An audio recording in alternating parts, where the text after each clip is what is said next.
Bakunzi ba Radio Maria Burundi, ijwi ry'Imana iwanyu, ijwi ry'Imana iwacu.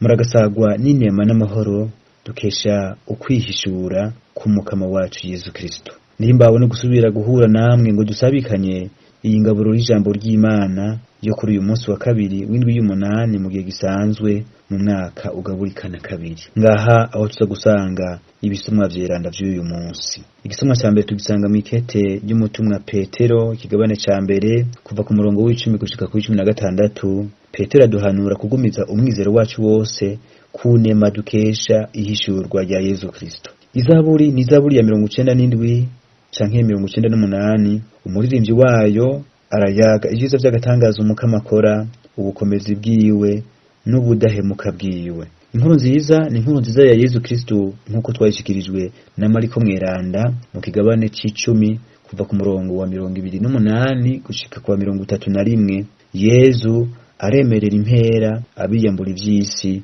ngo bamukurikire. Kuri mikoro muri kumwe na jewe Patiri Prosperi Maritino Kezimana wo muri diocese nkuru ya Gitega. Yaga mukama abasavyi bawe tuguteze yombi. Ibyo dusoma mu ibaruwa rya mbere ry'umutumwa Petero. Inshuti zanje, ubukiriro abahanuzi bamye babona bashimitse, baraheza baratuburira ingabirano muzoshikirizwa. Bahora babitohoza ngo bamenye igihe n'ibimenyetso babwiwe na wa mutima wa Kristo yari muri bo, aho yababurira amagorwa Kristo azobona n'ubuninahazwa buzoyakwirikira. Nabo barahishuriwe yuko ibyo bitazoshika bakiriho, ariko byagenewe mwebwe. None ubutiku bwageze, kandi mubimenyeshejwe n'ababashikirije inkuru nziza bohejwe na mutima mweranda yarungitswe ava mu ijuru. Nuko rero mukwamana umutima ugabye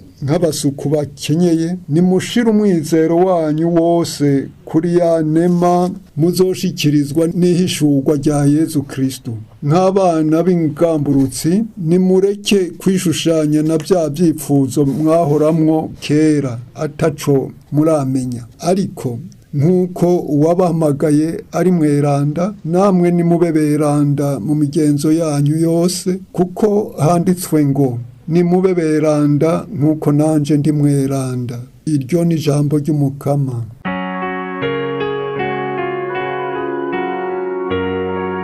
Umukama yaramenyesheje intara yuko ari wakiza. Umukama yaramenyesheje intara yuko ari wakiza. Byinira umukama akabyino gashasha, kuko yagize ibyiza by'agatangaza. Urukiza turukesha we, ruva ku kuryo kwiwe kweranda. Umukama yaramenyesheje intara yuko ari wakiza. Umukama yaramenyesheje intara yuko ari wakiza, kandi yuko ari we ntungane. Yaributse ingene yakunze n'ingene atazohemukira inzu y'Isirayeli. Umukama yaramenyesheje intara yuko ari wakiza.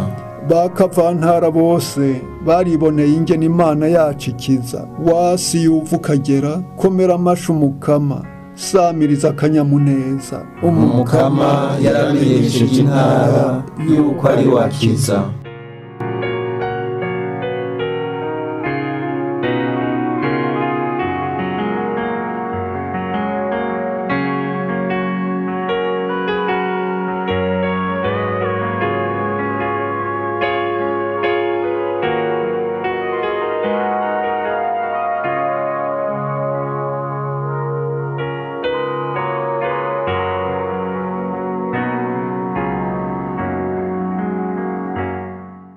Inkuru nziza ya Yesu Kristo nkuko twayishikirijwe na Mariko Mweranda.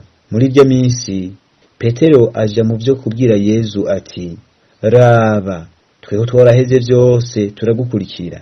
Yesu nawe avuga ati, nivy'ukuri ndabibabwiye ko atawuzoheba inzu, bene wabo, bashikiwe, nyina, se, abana canke imirima kubera jewe no kubera inkuru nziza, ngo agenda ataronse inshuro 100. Ubu muri iki gihe amazu, bene wabo, bashikiwe, ba nyina, abana, imirima hamwe n'uruhamo, ngo azaronke n'ubuzima budahera mu gihe kizoza. Abambere benshi rero bazoba banyuma, abanyuma nabo babe aba mbere. Dushemeze iyi nkuru nziza ya Yezu Kristo.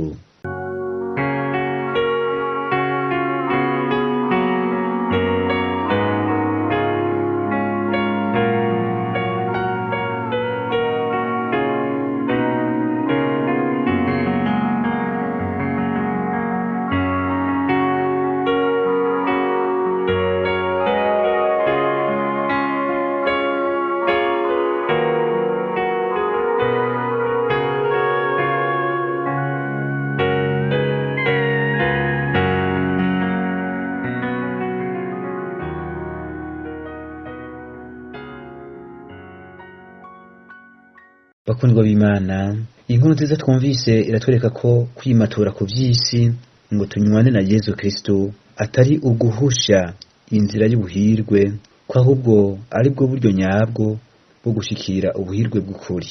Petero abwiye Yezu ati, tweho n'ivyo ubona twarahevye vyose turagukurikira. Kwa Matayo mu kigabane ca 19 umurongo wa 27 hoho Petero acayongera ko ati, tuzohakura iki? Impera tuzohakura ni bwoko ki? Yezu amwishuye ati, ndabikubwiye ivy'ukuri, ntawe uzoheba inzu, bene wabo, bashikiwe, canke se, canke nyina, abana, imirima, kubera jewe no kubera inkuru nziza, ngo agenda ataronse incuro 100 ubu muri iki gihe, amazu, bene wabo, bashikiwe, abavyeyi, abana, imirima, hamwe n'uruhamo, ngo azaronke n'ubuzima budahera mu gihe kizoza. Muri iryo jambo Yezu avuze bavukanyi, mu nkundire duhagarare ku bintu bitatu bikuru bikuru. Icya mbere, ivyo guheba. Icya kabiri, imvo yo kubiheba. Icya gatatu, impera yo kubiheba. Icya mbere, ivyo guheba. Ivyo guheba biri mu mice ibiri mikuru mikuru. Umuce wa mbere ugizwe n'amazu n'imirima. Inzu murabizi mwese yuko idufasha kuronka aho tuba, aho dukika umusaya. Imirima nayo idutuma turonka ivyo dufungura. Aho tuba n'ivyo dufungura navyo murazi ko ari ibintu ngombwa, ibintu bidahara mu buzima bwacu nk'abantu. Umuce wa kabiri w'ivyo guheba ugizwe n'abantu, abavyeyi, abana, abavukanyi. Abo nabo n'abantu b'inshika mutima, abantu badutera akanyamuneza. Muri make twogira duti Yezu rero ariko adutumira guheba ivyo ubuzima bwacu bwo ngaha kw'isi bushingiyeko, n'ivyo akanyamuneza kacu gashingiyeko.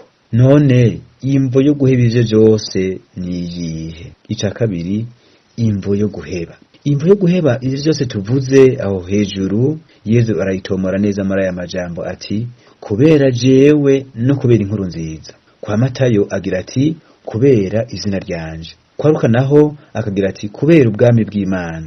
Izo mvugo zitatu z'ababanditsi b'inkuru nziza naho zitandukanye zigomba kuvuga ikintu kimwe, ko tubwirizwa guheba ibintu n'abantu kubera urukundo dufitiye Yezu, we Musa ayagwa mu nkuru nziza akaba n'ishingiro ry'ubwami bw'Imana. Ngiyo rero bavukanyi imvo ihambaye ituma umuntu yimatura ku matungo no ku baryango, ntahe ivyo bintu kubera ko bimushisha kanatsinda turabikeneye, ahubwo rero akabigira kubera urukundo afitiye Yezu. Ntaheba abavyeyi n'abavukanyi kubera urwanko, kanatsinda turazi ko Yezu akatari gake atwigisha gukunda abavyeyi n'abavukanyi. None rero Yezu mu yandi majambo twovuga ko adusaba kumukunda gusumba uko dukunda ivyo bintu, kumukunda gusumba uko dukunda abo bantu bishika mutima. Mu yandi majambo Yezu adusaba kumuha ikibanza c'iteka, ikibanza ca mbere mu mutima wacu, ikibanza ca mbere mu buzima bwacu, no kwitwararika imigambi yiwe gusumba uko twitwararika imigambi yacu n'iy'abacu. Muvukanyi, mu buzima bwawe ubwo imigambi ya Yezu uyishira imbere y'iyindi yose vy'ukuri, raba neza. Ubwo mwanya marana n'inshuti n'abaryango muri ko marasangira uruhotorwa mutera inkuru, ntusumba kure niyo uwo marana na Yezu.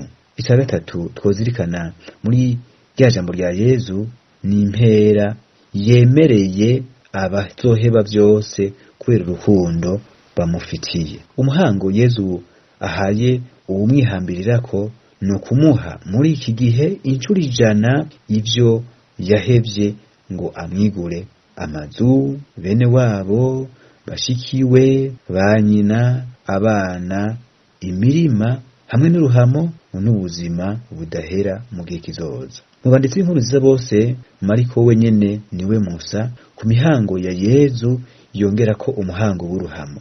Ivyo bisigura ko uwo muhango wa Yezu wo guha abakunzi biwe ivyo bahevye muri ubu buzima bamwigura, tutawutahura mu buryo bw'umubiri, ahubwo twawutahura mu buryo bw'umutima. Nivyo kuri abakurikiye Yezu, amazu tuzoyaronka, kuko aho tuzoja hose tuzokwama turonka abantu batwakirana urukundo n'akanyamuneza. Abavukanye n'abavyeyi tuzobaronka, kuko aho tuzoja hose tuzohasanga abakristo bavukanyi bitwararitse, barajwe ishinga n'ineza yacu. N'abana nyene tuzokwibaruka benshi mugabo muri mutima. Ivyo cyose tuzobironka, ariko hampande yaho tube turariye gutorana ubuzima budahera bwo mwijuru. Muvukanyi, guheba ibintu byinshi, guheba abantu b'inshika mutima kubera Kristo, si ugutakaza ubuhirwe, si uguhusha inzira y'akanyamuneza. Ugukurikira Yezu bavukanyi si ugukurikiranya ringa, kuko ni mudahemuka,